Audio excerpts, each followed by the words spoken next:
បាត់សូមគោរពជំរាបសួរពុកម៉ែបងប្អូនប្រិយមិត្តអ្នកស្ដាប់ Channel ដំណើររឿងអមនុស្សទាំងអស់គ្នាតើបងប្អូនសុខទុក្ខយ៉ាងណាដែរសម្រាប់ខ្ញុំបាទសុខទុក្ខធម្មតាទេតោះកុំឲ្យខាត់ពេលយូរចូលមកស្ដាប់សាច់រឿងយើងវិញទាំងអស់គ្នាតែមុននឹងស្ដាប់បងប្អូនណាដែលមិនទាន់ជួយចុច Subscribe សូមជួយចុច Subscribe ម្នាក់មួយផងបាទអរគុណច្រើនថ្ងៃនេះដែរមានរឿងរ៉ាវពីបងប្រុសម្នាក់ដែលគាត់ជាទាហានហើយគាត់ចែកចម្លែកមកខ្ញុំបាទពីសាច់រឿងដែលគាត់បានទៅវឹកវើនៅក្នុងព្រៃវឹកហាត់នៅក្នុងព្រៃអញ្ចឹងណាហើយជួបរឿងបញ្ហាគ្រោះក្បត់ក្បាលតើគ្រោះក្បត់ក្បាលហ្នឹងវាយ៉ាងណានោះមកស្ដាប់ទាំងអស់គ្នាបងប្រុសគាត់ឈ្មោះថិនក្នុងកំឡុងពេលដែលគាត់ទៅវឹកហាត់ទាហានប្រហែលជាង40ឆ្នាំមុនខ្ទង់ជំនាន់កាលហ្នឹងដូចជា8ជាងគាត់បានប្រាប់ថាការហ្វឹកហាត់ជាទាហានហ្នឹងវាមានរយៈពេល4ឆ្នាំហើយក្នុងរយៈពេលនោះខាងជួរទ័ពគេតម្រូវឲ្យពួកគាត់ដែលគេហៅថាសិក្ខាកាមហ្នឹងទៅហ្វឹកហាត់នៅក្នុងព្រៃហើយចូលក្នុងព្រៃម្ដងរយៈពេល1ខែទៅ2ខែតាមជាក់ស្ដែងអញ្ចឹងណាហើយទៅម្ដងហ្នឹងមានគ្នាច្រើនរាប់រយនាក់លុះដល់ថ្ងៃមួយបងថិនគាត់រៀនដល់មេរៀនដែលត្រូវតម្រូវឲ្យចូលក្នុងព្រៃអញ្ចឹងណាជាធម្មតាទាហានគេទៅក្នុងព្រៃគេមិនដែលយកសម្ភារៈណាដែលមិនសំខាន់ទៅតាមខ្លួនទេគេយកតែរបស់ណាដែលចាំបាច់យកដាក់តាមខ្លួនព្រោះដាក់ទៅកុំឲ្យវាធ្ងន់តែយកទៅច្រើនវាធ្ងន់ពិបាកដើរព្រោះចូលព្រៃគឺត្រូវដើរអញ្ចឹងណាដល់ថ្ងៃហ្នឹងគឺគេពេលព្រឹកព្រលឹមឡើងអញ្ចឹងណាគេរៀបចំអីវ៉ាន់សម្ភារៈអញ្ចឹងទៅហើយអស់ពេលព្រឹកឡើងនាំគ្នាដើរចូលព្រៃអញ្ចឹងទៅទាំងមេទាំងកូនទាំងក្មេងទាំងចាស់អញ្ចឹងទៅហើយដើរចូលព្រៃហ្នឹងរៀងយូរច្រើនថ្ងៃតែដើរថ្ងៃដំបូងហ្នឹងគឺស្រោតធ្វើម៉េចពេលព្រឹកហ្នឹងចូលឲ្យបានរៀងជ្រៅព្រៃជ្រៅអញ្ចឹងណាហើយគណៈពេលនោះស្រាប់តែមានសត្វទន្សាយមួយក្បាលធំរត់ឆ្លេឆ្លារកន្លែងចេញអញ្ចឹងណាធម្មតាទាហានក៏ដើរជាជួរវែងរាប់រយនាក់បងប្អូនសម័យមើលទៅតើវែងរាប់រយនាក់អញ្ចឹងទៅវាមើលទៅផ្សិតតែមនុស្សអញ្ចឹងទៅផ្លូវហ្នឹងហើយទន្សាយមួយក្បាលហ្នឹងវាចេញមកពីណាពីណីទេតែទន្សាយព្រៃបងប្អូនទៅជាទន្សាយព្រៃហើយធំមែនទេវារត់ឆ្លេឆ្លាវារត់អស់ខ្យល់វាឈប់នៅចិត្តកន្លែងក្រុមបងថិនហ្នឹងហើយស្រាប់តែពួកគាត់កំពុងដើរហ្នឹងឃើញវាឈប់ចឹងមិត្តភ័ក្តិបងថិននៅជួរគាត់ហ្នឹងក៏ចាប់អាទន្សាយហ្នឹងទៅក៏បោកភុះងាប់បាត់ចូលមិត្តភ័ក្តិបងថិនឆៅដែរលេងសើបោកទន្សាយងាប់ឲ្យទុកបែបជាគាត់ទុករបៀបថាធ្វើម្ហូបធ្វើអីហូបពេលបាយថ្ងៃឡើងយប់ឡើងអញ្ចឹងណាដល់ទៅពេលដើរទៅមុខទៀតអញ្ចឹងទៅដល់សម្រាប់ពេលបាយថ្ងៃហើយហូបបាយហូបទឹកអីធម្មតាអញ្ចឹងទៅហូបបាយហូបទឹកធម្មតាបានប្រហែលក៏បន្តដំណើរទៅមុខទៀតអត់សម្រាប់យូរទេលីកំភ្លើងលីអង្គលីសម្ភារៈលីអីអញ្ចឹងណាដើរជាជួររាប់រយនាក់អញ្ចឹងដើររហូតទៅដល់ល្ងាចអញ្ចឹងទៅក៏មេឃក៏ភ្លៀងក៏អីអញ្ចឹងទៅក៏មេបញ្ជាការធម្មតាមានមេដឹកនាំមានចាស់ទាហានជើងចាស់ឬមេបញ្ជាការដឹកនាំទៅក៏មេឃភ្លៀងក៏ឲ្យឈប់សម្រាករៀបចំបោះជំរុំរៀបចំអីទៅព្រោះទៅមុខទៀតវាលែងកើតហើយព្រោះភ្លៀងខ្លាំងពេកយើងពិបាកដើរដល់តែបងថិនហើយក្រុមគាត់ហ្នឹងអ្នកផ្សេងទៀតក៏ចឹងដែររៀបចំបោះជំរុំបោះតង់ធ្វើនេះធ្វើនោះដាំបាយដាំទឹកហ្នឹងទៅដល់តែរៀងមេឃងឹតគ្នាបងថិនហ្នឹងក៏ចាប់ផ្ដើមបកាត់ភ្លើងបកាត់អីរៀបចំធ្វើអាសត្វទន្សាយធំមួយក្បាលហ្នឹងធំមែនតើបងប្អូនធំប៉ុណ្ណាប៉ុណ្3គីឡូ4គីឡូ5គីឡូណាវាធំមែនតើណាអញ្ចឹងអ្នកចេះធ្វើទន្សាយប្រហែលជាគេដឹងហើយធ្វើក្បួនធ្វើរបៀបម៉េចខ្ញុំអត់និយាយទេព្រោះវាពិបាកនិយាយអញ្ចឹងធ្វើទៅជាមហូបខ្លាចជាមហូបទៅក៏យប់ឡើងហើយពួកគាត់ចាប់ផ្ដើមក្លែមហូបចុកមួយបាយហូប3ហើយគេក្លែមវាមានស្រាថ្នាំវាមានអីចឹងណាស្រាសស្រាអីចឹងទៅណាមួយមេឃភ្លៀងជាក់ហងអញ្ចឹងក៏ពួកគាត់ហូបជុំគ្នាចឹងទៅប៉ុន្តែបងថិនគាត់បញ្ជាក់ថាគាត់អត់បានហូបសាច់ទន្សាយហ្នឹងទេព្រ ព្រោះដោយសារគាត់ហូបបាយឆ្អែតហើយណាមួយគាត់មិនហូបសន្សាយបដ ாய் យទៅដូចជាអត់ចង់ហើយនិយាយកាត់មកដល់ពួកគាត់ហូបចុកហើយគាត់ក៏សម្រាកលុះដល់ព្រឹកឡើងអញ្ចឹងទៅណាក៏ក្រុមតាហ៊ានទាំងអស់គ្នាហ្នឹងក៏ចាប់ផ្ដើមរៀបចំសម្ភារៈហ្នឹងក៏ដើរទៅមុខទៀតអញ្ចឹងទៅដើររហូតមានម៉ូតូមានឡានឡាជិះក្នុងព្រៃបងប្អូនគាត់ដើរទៅទៀតអញ្ចឹងទៅដល់ពេលដើរទៅទៀតអញ្ចឹងទៅក៏ដើរបានមកសតុះចាប់ផ្ដើមបងធិនគាត់កេះគ្នាគាត់កេះអីអញ្ចឹងណាហើយមានមេនៅចិត្តអញ្ចឹងដែរគាត់ក៏សុបប្រាប់អាពីរអ្នកខាងមុខអត់មានឃើញក្បាលទេមិនបានអញ្ចឹងមើលអ្នកគ្នាមើលឃើញដូចខ្ញុំអត់មានអីបងប្អូនអើយមើលទៅអត់ឃើញក្បាលដូចគ្នាប្រហែលអ្នកជួរខាងក្រោយនេះ 5-6 នាក់នេះមើលទៅ2នាក់ខាងមុខមិនទៅឆ្ងាយហ្មងទេមុខបងធិននេះមុខប្រឡងមកហើយជា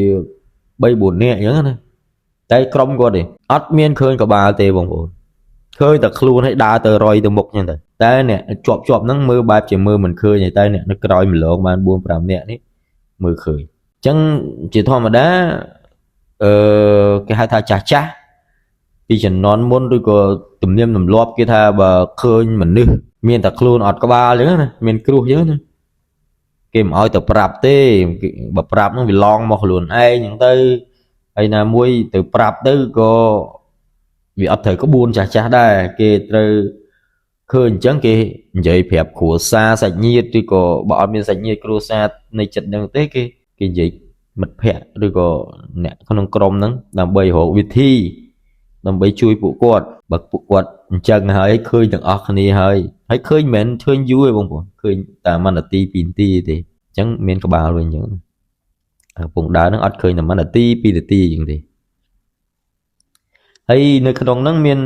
តាហ៊ានជើងចាស់ម្នាក់គាត់ចូលរួមក្នុងហ្នឹងដែរណាគាត់ដូចជាអ្នកនាំផ្លូវឬក៏អីតែអ៊ំប្រុសហ្នឹងគាត់មិនមែនវឹកហាត់ទេគាត់នាំផ្លូវឬក៏គាត់ជួយអីពាក់ព័ន្ធជាមួយនឹងខាងក្រុមតាហ៊ានហ្នឹងអញ្ចឹងណាយើងបាច់បញ្ចេញឈ្មោះគាត់ទេប្រាប់ហៅតែអ៊ំប្រុសតាហ៊ានជើងចាស់អញ្ចឹងទេគាត់ប្រាប់ថានាំយើងគ្នាយើងត្រូវពិភាក្សាគ្នាស្ងាត់ហើយរៀបចំផែនការដើម្បីចាប់កូនតាហ៊ានហ្នឹង2នាក់ហ្នឹងអាដែលកបុតក្បាលហ្នឹងហើយចង់ជួយ2នាក់ហ្នឹងត្រូវប្រាប់2នាក់ហ្នឹងថាអ្នកឯង2នាក់មានទោសប្រហារជីវិតក្បត់ជាតិក្បត់អង្គភាពអីចឹងទៅខុសអីមួយចឹងទៅមានទោសសម្លាប់ចឹងណាអញ្ចឹងប្រាប់មេបញ្ជាការផងប្រាប់បងធិនផងប្រាប់ក្រុមពួកគាត់តែមិនប្រាប់ទាំងអស់គ្នារាប់រយអ្នកហ្នឹងទេអត់ឲ្យដឹងទាំងអស់គ្នាទេព្រោះដោយសារវាមាននៅចិត្តគ្នាប្រាប់តែអ្នកនៅចិត្តហ្នឹងឯងហើយមានមេបញ្ជាការក្រុមហ្នឹងមួយ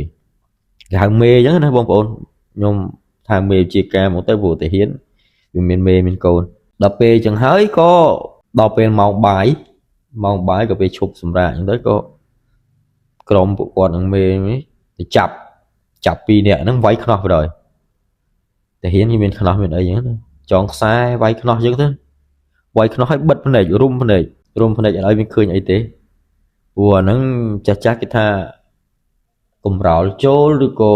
ប្រមាត់ទៅយើអីមិនទេអាហ្នឹង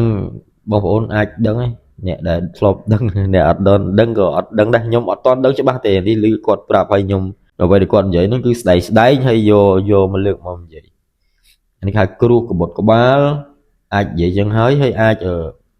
ប្រមាត់ទៅយើកំរោល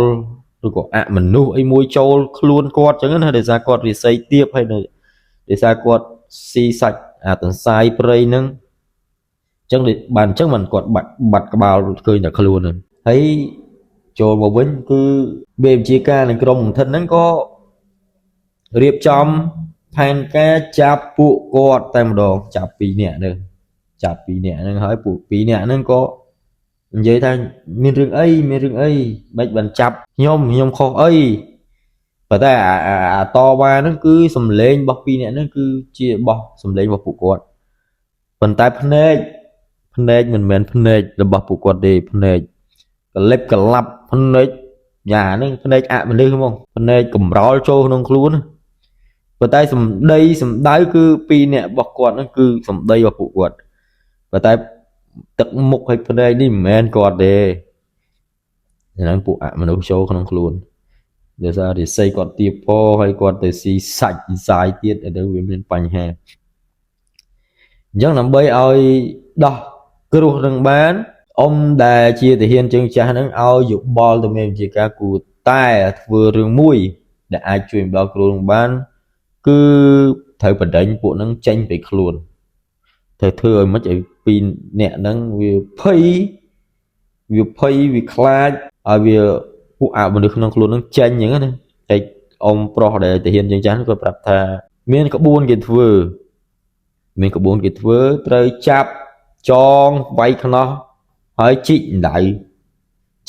ហើយចោតពួកហ្នឹងគឺមានទោសប្រហារជីវិត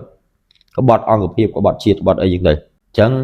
មេបញ្ជាការនេះក៏ប្រាប់នឹងឲ្យប្រាប់កូនចៅប្រាប់អីក៏ទៅជីកដៅជីកអីទៅអូសពីរអ្នកហ្នឹងទៅខ្ញុំនិយាយកាត់សង្ខេបណាបងប្អូនអាហ្នឹងក្បួនទី1ទេមានក្បួនមកក្បួនពីរក្បួនទៀតតែគាត់ថាយើងនិយាយពីក្បួនទី1សិនគឺជីកដៅបិទភ្នែក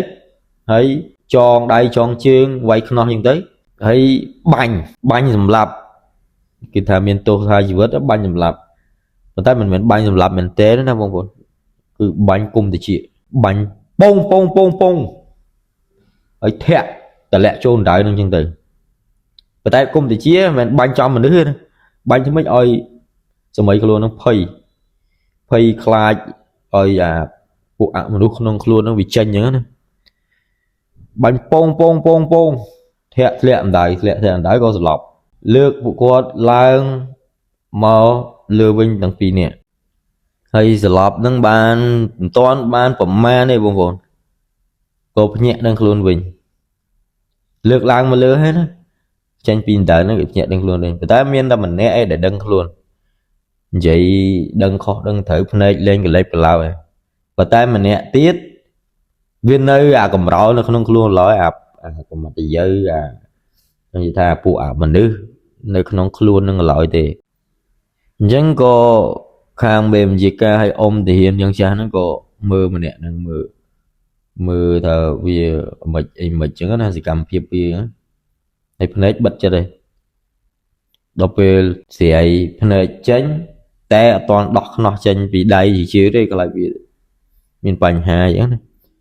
ក៏អ៊ំប្រុសហ្នឹងឲ្យកូនចៅមេបញ្ជាការស្រាយភ្នែកចេញចង់ដឹងថាវានៅមិនតន់ចេញអីមិនតន់ចេញខ្ញុំយើងធ្វើផែនការទៅមុខទៀតអញ្ចឹងណាគាត់តែស្រាយភ្នែកចេញភ្នែកកលិបកឡាប់ហើយនិយាយហ្មងបងប្អូននិយាយហ្មងតែមិនមែននិយាយសម័យខ្លួននេះអ្នកនិយាយណាសំឡេងផ្សេងទឹកមុខផ្សេងភ្នែកផ្សេងពីបុគ្គលម្នាក់ហ្នឹងហ្មងហើយនិយាយថាដឹងនិយាយថាម៉េចទេបងប្អូននិយាយចេះ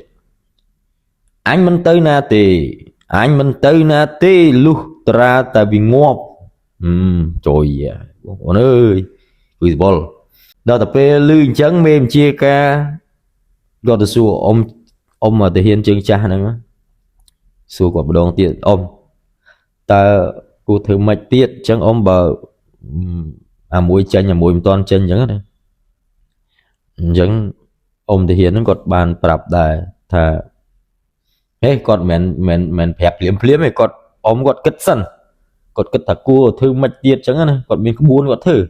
អញ្ចឹងគាត់គិតបានហើយមួយផ្លែគាត់ប្រាប់វិញថាឲ្យកូនចៅទៅកាប់ដើមចេកមួយដើមដើម្បីយកមកដាក់ចិត្តវារួចប្រាប់វាថាឯងមានទោសក្បត់ជាតិត្រូវប្រហារជីវិតកាត់ក្បាលចោលដាច់ក្បាលឯងចោលហ្មងហើយធាក់លាក់អណ្ដៅកប់ចោលទៅអញ្ចឹងក៏មេបញ្ជាការហ្នឹងក៏ឲ្យកូនចៅទៅរកដើមចេកមួយដើមមកដើម្បីរៀបចំដាក់នៅចិត្តកូនទាហានដែល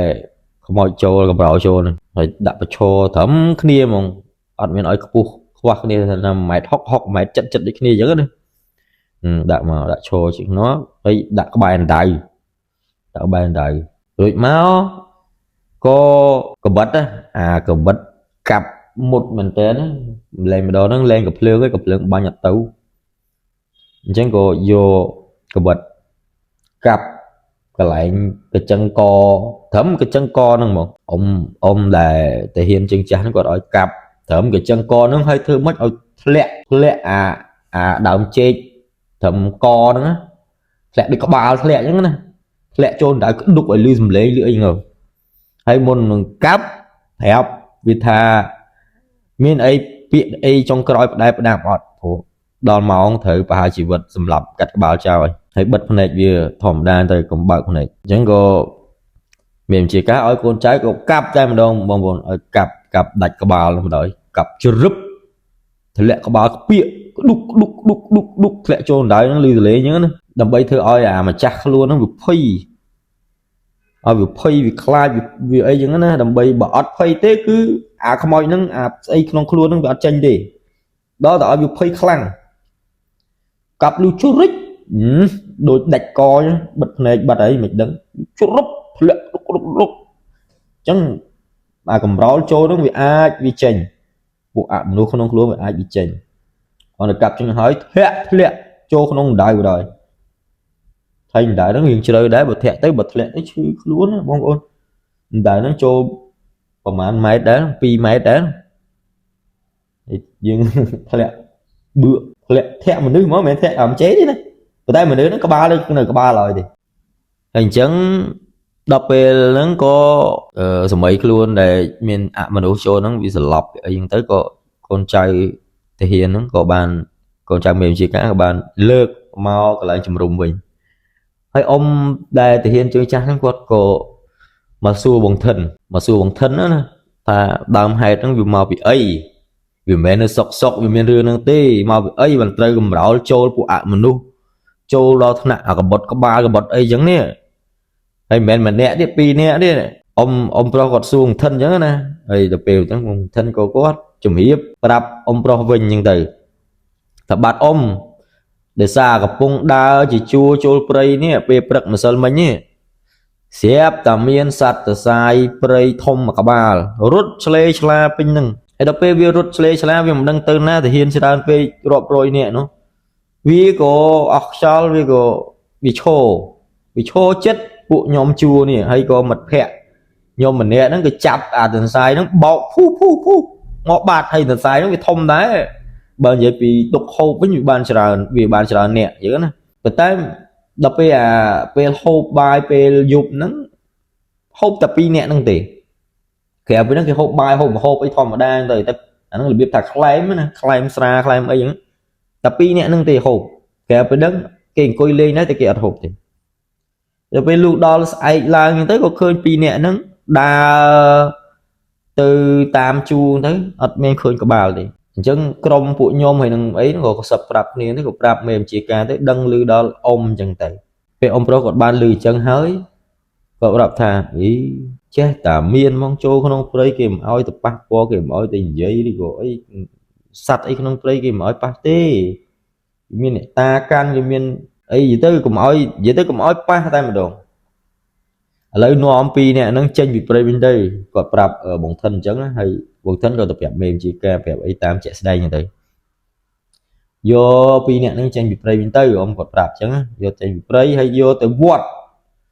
từ vót đầm bay oi presong oi luộc sốt môn rồi tức hay thưa bị thi xem để luộc vật đằng vừa bị thi xem là bay đầm đọc cái pi nè nó tới hay pi nè nó đi xây tiếp vô tầm men tên tiếp khăng nè bàn kê trôi luôn cao bàn miền Pành ha thôn chân là nó bắt có đó chỉ vứt chân nè ông còn miền xa nữa ở trong thể hiện phụ quạt nâng có nom kia đạp mềm chỉ ca cầm thân là đạp mềm chỉ cá có mềm chỉ cá có oi con trai thấy đừng oi cầm một thân nữa mong phụ oi bạch trai tới riêng cầm xem cái đăng lưu sửa nè thế đăng tập má nè đăng thì nhưng mềm chỉ cá có chặt oi ông pro hay nâng bằng thân hay nâng cầm này quạt nó mà con quạt nữa